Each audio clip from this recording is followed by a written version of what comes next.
Hi everyone, it's Scott here from That's English School 英語研究プロジェクト。よくある間違いを分析します。たまにはありますよ。こういう面白いのが出てきます。数年前の話にはなんですけれども、外国の友達がですね、運転してて警察官に、停車されて、ちなみにその外国の方がですね、日本に来たばっかりというか、2、3ヶ月ぐらいでしたから、そしたらですね、その警察の方に Is this my car? と聞かれて What are you talking about? という話になってしまいまして、大混乱だったらしいですよ。笑ってはいけないところかもしれませんが、想像してるだけで笑ってしまいますね。面白い。So, start your engines, everyone. Let's get this underway by looking at the problem, the reason, the solution, and finally with some example sentences. Okay, let's get going. First, let's look at the problem. Do you have my car?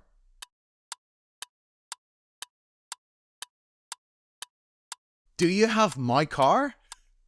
Great question, but only if you're in the habit of lending your car to people.If you ask the Japanese person this question in Japanese, this seems like a perfectly good question. That's a no-brainer, as you know.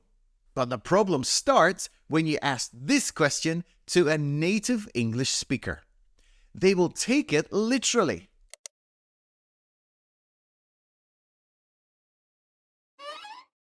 They will literally think that you're talking about their car.It's pretty crazy, right?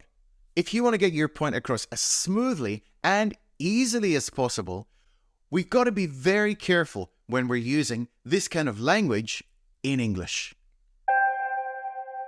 Let's look more at the reasons. As you're well aware, there has been a trend in recent years of using the words my plus something. Maybe it seems cool.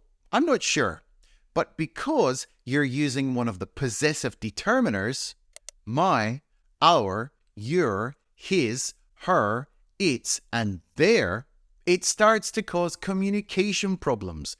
These are a very important part of English. We use them a lot. A lot of beginner students complain to me, Do I have to use them so much? Yes, you do.Sorry. That's just how English works. So, if you start messing with them, it's very confusing for English speakers. Expressions such as my home, my car, my number. What's the problem? The possessive determiner, my, is being used for everyone, not just for yourself.It kind of goes against everything a native speaker has learned until this point in their lives. Excuse me, do you have my bag? Sorry? Do you have my bag? Why would I have your bag? I have a bag right here. Oh, that's fine. It's my bag. It's my bag. It's my bag. No, it isn't.It's my bag. So, how would we say this kind of thing in normal English? The best bet would be to say your own.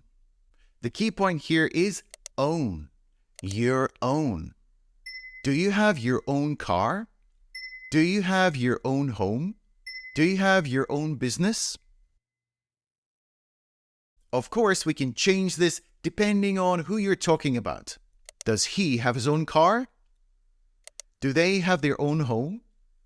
Does Atsushi have his own business?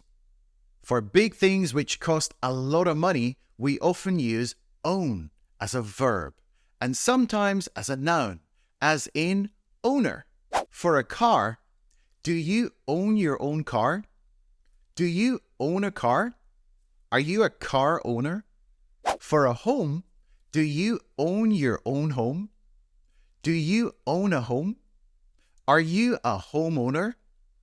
For business, Does he own his own business?